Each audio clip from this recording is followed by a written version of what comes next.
ತಪ್ಪಿದಾಗಿಂದ ಯಾರೂ ಸಭಾಪತಿ ಮೇಲೆ ಅವಿಶ್ವಾಸ ನಿರ್ಣಯವನ್ನು ಮಂಡನೆ ಮಾಡಿಲ್ಲ.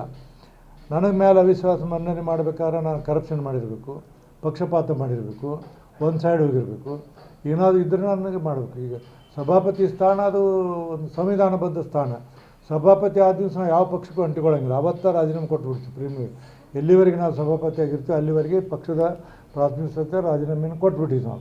ಮತ್ತು ಅಲ್ಲಿ ನಾವು ನ್ಯಾಯಾಧೀಶ ಸ್ಥಾನದಾಗ ಕುಂತಿರ್ತೀವಿ. ನಾವೇ ಕೂತ್ಕೊಂಡು ಅಲ್ಲಿ ಏನು ಬೇಕಾದ್ರೂ ಮಾಡಿನ ನಾನು ಮಾಡಿಲ್ಲ. ನಾನಂತೂ ಖಂಡಿತ ನನ್ನ ಆತ್ಮಸಾಕ್ಷಿ ಹೇಳ್ತೀನಿ. ಇಷ್ಟೊತ್ತು 4 ವರ್ಷದಿಂದ ಮಾಡಿ ನಾನು 4 ವರ್ಷದಲ್ಲಿ ಒಂದೇ ಒಂದು ತೋರಿಸಿ ನಾನು ಹೇಳಿದ್ದು ಕೇಳ್ತೀನಿ. ಒಂದೇ ಒಂದು ನಾನು ತಪ್ಪನ್ನು ಅಲ್ಲಿ ಕೊಟ್ಟರೆ ನನ್ನ ಕಾಣಿಸುತ್ತೆ. ಒಂದೊಂದು ಸಲ ಏನು ದೇವರಲ್ಲ 1% ಹೆಚ್ಚು ಕಡಿಮೆ ಆಗ್ಬೋದು ಡಿಸಿಷನ್ ಕೊಡುವಾಗ. ಬಟ್ ಪ್ರಾಮಾಣಿಕವಾಗಿ ಮಾಡಿದ್ದೀನಿ, ಮಾಡ್ತೀನಿ. ನಮ್ಮ ಮೇಲೆ ಅವಿಶ್ವಾಸ, ನನ್ನ ಮೇಲೆ ವಿಶ್ವಾಸ ಇಲ್ಲ ಅನ್ನೋದಕ್ಕೆ ಏನಾದ್ರು ಬೇಕಲ್ಲ. ಇದು ಸಂವಿಧಾನಬದ್ಧವಾದ ಹಕ್ಕಿದು. ಸರ್ಕಾರ ಚೇಂಜ್ ಆಕವ, ಕೌನ್ಸಿಲಲ್ಲಿ ಸರ್ಕಾರ ಇದ್ದಾಗ ಅಧಿಕಾರಕ್ಕೆ ಬಂದಾಗ ಬರೋದಿಲ್ಲ, ಹಿಂದವ್ರು ಇರ್ತಾರೆ ಹೋಗ್ತಾರೆ, ಇವೆಲ್ಲ ನಡೀತಾವೆ ಮಾಮೂಲಿ. ಈ ಈಕ್ವಲ್ ಅದಾವೀಗ. ಒಬ್ಬರು ಇಂಡಿಪೆಂಡೆಂಟ್ ಪಡ್ಕೊಂಡು ಮಾಡಲಿ ಒಂದೇನು ಸ್ಟ್ರಾಟಜಿ ನಡೆದ ಆಮೇಲೆ ನಮ್ಮದೇ ಪಕ್ಷದವ್ರು ಇರಲಿ ಅನ್ನೋ ಒಂದು ಲೆಕ್ಕಾಚಾರ. ಅಂದರೆ ಈಗ ಏನು ಅಲ್ಲಿ ಪಕ್ಷಾತೀತವಾಗಿರ್ಬೇಕಂತ ನಾನು ಹೇಳಾಗ್ತೀನಿ. ಮತ್ತು ಪಕ್ಷ ಅಂತಿರಲ್ಲ, ಅವ್ರ ಡೆಮಾಕ್ರಸಿ ಪ್ರಜಾಪ್ರಭುತ್ವ ಅಧಿಕಾರದಾಗಿದ್ದವ್ರು ನಾವು ಅವ್ರ ಬಗ್ಗೆ ಏನು ಹೇಳಕ್ಕೋದು, ಅವ್ರಿಗೆ ಬಿಟ್ಟಿದ್ದವ್ರು. ರಾಜ್ಯದಲ್ಲಿ ರಾಜಕೀಯ ಬೆಂಬಲ ನಡೆದಿದೆ, ಅಭಿವೃದ್ಧಿಗಳ ಬಗ್ಗೆ ಚರ್ಚೆ ಆಗ್ತಾರೆ, ಪದ ಬಳಸ್ಬೇಡ. ರಾಜ್ಯದಲ್ಲಿ ಈಗೇನು ನಡೆದಿದೆ ಮಾಧ್ಯಮದ ದಿವಸ ನೋಡ್ತೀವಿ, ನೀವು ನೋಡ್ತೀರಿ.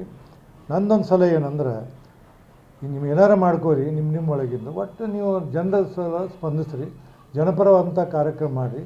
ಜನ ನಿಮ್ಮ ಮೇಲೆ ವಿಶ್ವಾಸ ಇಟ್ಟಾರೆ. ಆ ವಿಶ್ವಾಸ ಉಳಿಸ್ಕೊಂಡು ಹೋಗುವಂಥ ಕೆಲಸವನ್ನು ನಾವೆಲ್ಲರೂ ಮಾಡಬೇಕು ಅನ್ನೋಂಥ ಒಂದೊಂದು ಇಚ್ಛೆ ಇದೆ.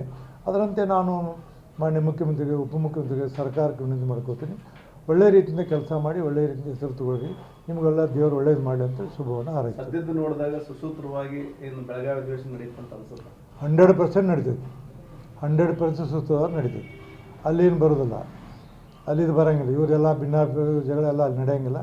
ಅಲ್ಲೆಲ್ಲರೂ ಒಕ್ಕಟ್ಟಾಗೆ ಮಾಡ್ತಾರೆ. ಅಲ್ಲಿ ಸದನ ನಡೀತೈತೆ ಅಂತ ಗ್ಯಾರಂಟಿ ನಾ ಕೊಡ್ತೀನಿ. ನಿಮಗೆ ಏನು ಕ್ರಾಂತಿ ಅಂತ ಏನು ಕ್ರಾಂತಿ ನನಗೇನು ಗೊತ್ತಿಲ್ಲ. ಕ್ರಾಂತಿ ನಿಮಗೆ ಗೊತ್ತಾದ್ರ ಬಗ್ಗೆ ನಾನು ಮಾತಾಡಲ್ಲ. ಸಭಾಪತಿಯಾಗಿ ರಾಜಕಾರಣ ಮಾತಾಡಬಾರ್ದು. ಬಟ್ ಏನಂದರೆ ಇವತ್ತಿನ ದಿನಮಾನಗಳಲ್ಲಿ ಸಭಾಪತಿ ಆದಂಥ ನಾನು ಹಿರಿಯ ಮನುಷ್ಯನಾಗಿ ಸರ್ಕಾರ ಒಳ್ಳೆಯ ರೀತಿಯಿಂದ ಕೆಲಸ ಮಾಡಲಿ, ಜನರಿಗೆ ಸ್ಪಂದಿಸುವಂಥ ಆರೈಕೆಯನ್ನು ಮಾಡ್ತೀನಿ. ರೈಟ್.